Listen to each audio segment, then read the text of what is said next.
G'day everyone, welcome to this weekend update for the 19th of October, covering the Australian market and also global markets. Well, we've just seen the most dramatic volatility that we've seen since 2011, so 3 years, and then 2008 before that. There's been absolutely nothing like it in the last couple of years, and it was a situation that was always going to unfold because long periods of very low volatility ultimately get followed by higher volatility. And we certainly saw that in spades during the week. So the question is that extreme volatility over, or have we got some more of this sort of thing to come? So that's really what I want to try and explore in this week's market update. So let's have a look at what actually happened during the week. The S&P in the end only ended up down 20 points, staged a pretty decent reversal on Friday night, so it wasn't as bad as it could have been. And there was really massive volatility for the week. It was over a 92-point range, which, to put it in terms of the Dow, is nearly 1,000 points. That is absolutely massive under any circumstances. Now, it begs the question, is there still a C leg to come? Have we had an A leg down? We get a bit of a rally, bit of a bounce, and then a third leg to the downside. And that's a pattern that plays out a lot of the time because that's basically how human psychology works. That's why it's so predictable. So I think it's very likely that there's still a C leg to come. That's not a guarantee, but I think it's highly likely. Now the Russell 2000 obviously confirms it's into phase 4, but it did bounce back a little bit, tested the breakdown zone, and then seemed to stall and fall away from there. So certainly the Russell 2000 is still looking fairly weak, and that's another reason that I think in the S&P we might see another leg down yet. Now the character of the S&P may be changing. Now I've covered this repeatedly over the last few weeks. We've seen the DAX definitely into phase 4. We've seen the Russell 2000 into phase 4. Last week we saw the FTSE borderline, and that was really confirmed last week. And now I pose the question, is the same thing happening to the S&P index? It's too early to tell at this stage, but it's a distinct possibility. So that means you should be a bit conservative until we see what reporting season brings. And we're into reporting season now, and by and large, there haven't been any negative surprises.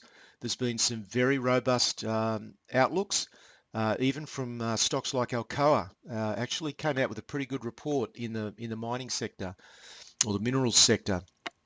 But some of the other companies, some of the semiconductor companies that got absolutely smashed during the week, actually came out with some pretty positive outlooks. So I think we're going to find that the fundamentals are going to certainly drive some of the share prices pretty well. Now the German DAX, we'll have a look at all these charts. German DAX clearly in phase 4 decline, and I'm looking for medium-term short selling opportunities after a bit of a weak rally, and there was a pretty strong rebound on Friday night, as we'll see. Same thing in the FTSE, big reversal off support. So let's have a look at those indices. So we'll start first of all with the S&P. Just get rid of those crosshairs. Okay, the S&P index, as you can see, has been in just an amazing uptrend, but this is the first time that we've spent more than just a couple of days below the 150-day moving average, or even below it at all. You've really got to go back to November of 2012. So that's 2 years ago before the 150-day moving average even broke it. Now you can see that it's underneath. Moving average starting to flatten out. So you've got to say it's a possibility that the character is changing. Now at this stage, we don't know whether this is just going to be a big broad sideways band before the rally resumes, or whether in fact we're going to go up, form a lower high, and then fall away. So we'll know a bit more about that, but I think at this stage it's still a distinct possibility that we could see a weak rally to the upside, and the lower the distance that it travels, the lesser the distance that it travels, then the stronger the downtrend is likely to be. And then we could get another completion to the downside on the S&P. So that's still a distinct possibility. In fact, I think that's still the highest probability at this point in time. Let's have a look at the Russell. So the Russell 2000, clearly we had a fabulous uptrend. We went into a big phase 3 distribution top. We broke through that that support level around about the 8th of October. We had a sharp sell-off. Interesting that the Russell rebounded before the S&P did. Had a pretty good session on Wednesday night. That's probably just because it was so oversold. But then it retraced back up to the breakdown, which again, perfectly normal, and it stalled. So very important to watch the Russell over the next few days, but that's not a particularly good sign. Now let's just take a look at the VIX index. So this is this is what they call the fear index. So this is basically the an index that's derived from option volatility, and you can see we had a massive spike. So the option, the VIX had been very low and continuing to track into an even tighter and tighter band, and then eventually we got this massive surge in volatility, and it took us above all of the little peaks that we've seen. So June of 2013, December of 2012, and May of 2012. And you've really got to go back to basically the flash crash in 2011 when volatility, the VIX index got up to around 50. This time we've made it almost to 30. Is it finished? It's quite possible that this really extreme volatility is finished, because as you'll notice, volatility does tend to fall away very, very quickly. It doesn't tend to stay at sustained levels for very long. So it's possible if the earnings season in America is good, that the volatility will fall right away. Now, just because the volatility falls back does not mean that stock prices can't continue to fall. It's just they do it in a less volatile manner. So we'll have to see. But at the moment, the signs from earnings season in America are pretty positive. So I tend to still be reasonably positive about stocks in certain selected sectors, as I've been talking about all year. Let's look at the German DAX. You can see the key support level that was broken. We had a big phase 3 distribution. We broke to the downside severely, and then had a big rebound, big reversal on Thursday night, and a really positive rebound.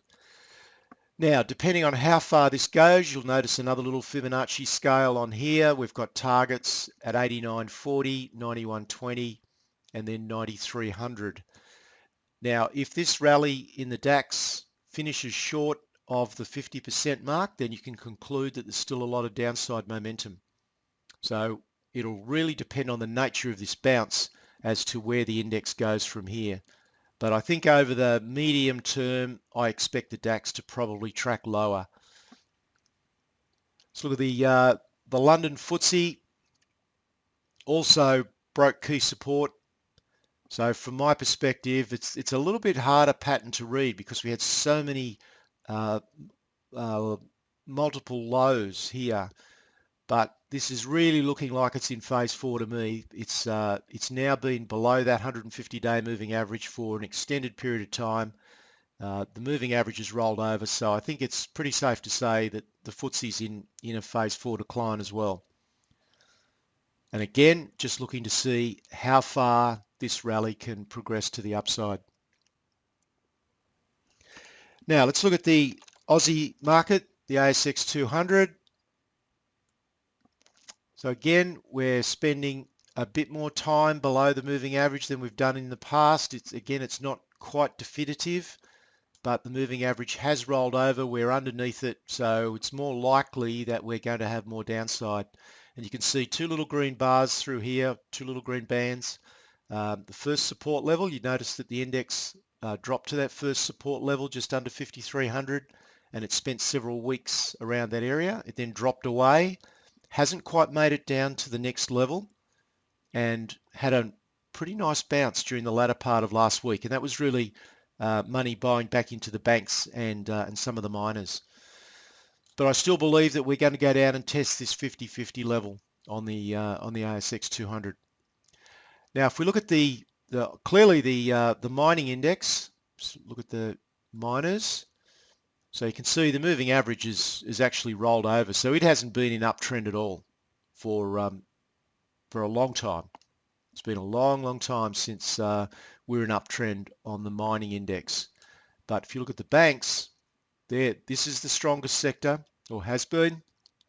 And now you can see that we're now below the moving average for a lot longer than what has been the case in the past. It's been a long time since we've been below the moving average for this period of time. Moving average is now rolled over. I think it's safe to say that there is definitely a change of character in the banking index. And if that's the case, because that makes up about 40% of the overall index, I don't think the ASX 200 has got any chance at all of resuming an uptrend. So not particularly good signs in Australia.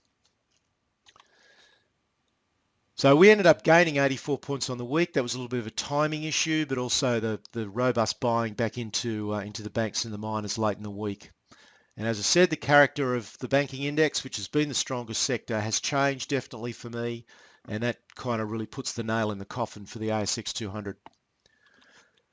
Turning to commodities, gold was another $15 higher. It gained 30 odd dollars the week before, so not a bad week for gold. It was a little bit of a flight to safety because people panicked. Money went into bonds, money went into gold, money went into the US dollar. But you've really got to look at the bigger picture. The bigger picture for me on a fundamental basis is that the US dollar is going higher. And if the US dollar is going higher, then I can't see how gold is going to gain much traction, to be honest. So we'll just have to see how that unfolds. But I'm still a little bit cautious on gold. I really want to see a break above $1,300 an ounce to feel confident about gold. And also we saw gold stocks starting to underperform the price of gold again. So they tend to lead. I wouldn't be at all surprised to see the price of gold come off in the week coming, and possibly sharply, because gold price didn't move on Friday night, yet gold stocks got smacked around a little bit. So expect to probably see some downside in gold next week. Silver, still a candidate for short selling, and if you're doing so, then I've got a target down around $15.70. Now, other commodity stocks are also breaking down. Coal has obviously been in a decline for some time. That's no new news. Iron ore, of course, you would have been reading about constantly. Oil, just in the last week or 10 days, has really broken down from close to $100 over the last month or two. Got down underneath $80, so it's been absolutely smashed. And now copper just starting to break down as well. So the signs for commodity stocks are not at all good. So copper broke key support, but it managed to rally back and finish steady on the week at 303. But again, another excursion below key support. We'll have a look at that chart in just a minute. So crude oil went below 80, managed a little bit of a rebound, finished at 83. Now, energy stocks on Thursday and Friday night did stage a rebound in America, but that was coming from massively oversold, just stupidly oversold. So I don't think that rebound, I don't think you can get, too excited about that rebound at this stage, other than for a short-term trade. I think this is just a bit of a dead cat bounce from just absolutely extreme levels of volatility. So let's take a look at a couple of those charts. We'll look first of all at gold. This is gold on a weekly basis. So you can see we're still in this overall phase one base. We're not yet forming higher highs.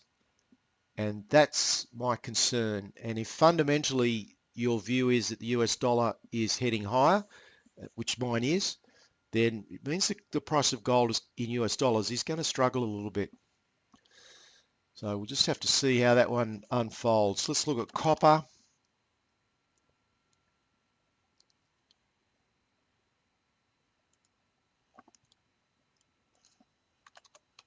Get the copper chart up. For some reason, the copper chart doesn't want to come up. Let me just try and get at it another way.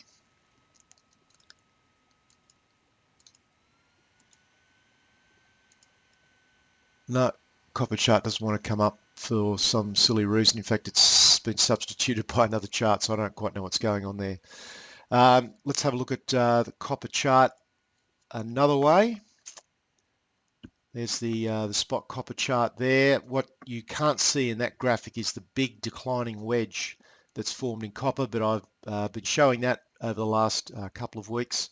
So you should know what that one looks like. If you haven't seen that, then go back and look at the previous week or two's charts. Nickel also has been hit hard. It's gone down from around $9 down to $7 just over the last month or two. So not great signs there. So just to wrap up, the overall strategy approach, the volatility that we've seen in the last week really demonstrates the importance of playing this chess game that I talk about, playing it from in front. You know, you don't want to be cashing up during a week like last week. You've got to cash up before that event happens. You've got to be thinking a couple of moves ahead, because if you don't, you've got little chance of making money in the market. You know, if you get caught in one of those downdrafts like we had the previous Friday or last week, then by the time you get to the bottom, you don't have the cash to do anything about. You're psychologically damaged. It's almost impossible to make money. You've got to play this from in front. So from here on, if you've done it the right way and you've followed what I've suggested, then you should be somewhat cashed up, and you should be able to, from here, focus on good fundamentals and value, because there's been some very good stocks that have been hit pretty hard. Times like this, technical patterns are even more critical than the fundamentals, because the market can just do things that defy the fundamentals. And I'd really encourage you, don't get hung up on the why of a market move. If you see a market moving, don't try and figure out why. If it presents an opportunity, then just be prepared to pull the trigger. If you find that you're struggling with pulling the trigger, then, which is pretty normal for about 99% of people, then the chances are you're going to benefit enormously from some assistance. So if you would like to communicate with me, I'm always willing to to try and steer people in the right direction. There's my email address. Please make contact with me. This sort of volatility creates opportunity. This is a fantastic time to be in the market, but as long as you're playing it from in front and not from behind, as most people do. So let's see what the next week brings, and talk to you next weekend. Cheers.